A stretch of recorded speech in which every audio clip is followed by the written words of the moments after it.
এই ভাত রান্না করেছি আপনার দাদাভাইয়ের জন্য, আলু সিদ্ধ, পেঁপে সিদ্ধ, আর এই যে মাছ, আর ডাল, আর টমেটো দিয়ে বেগুন পোড়া করেছি আজকে। এই দিয়ে খাওয়াবো এখন, সকালে কিছু খাইনি তো, এটা দিয়ে খাওয়াবো। আপনারা দেখেন আপনার দাদাভাইকে কি খাওয়াচ্ছি।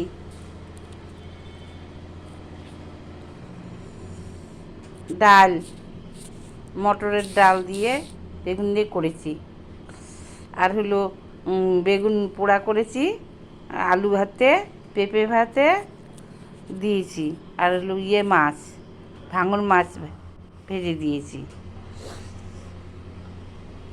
খাওয়াবো, ঠিক করে বসো, পড়ে যাবে। বন্ধুরা, আপনারা একটু শেয়ার করবেন, সাবস্ক্রাইব করবেন বেশি বেশি করে। ঘোরো, ঘুরে বসো।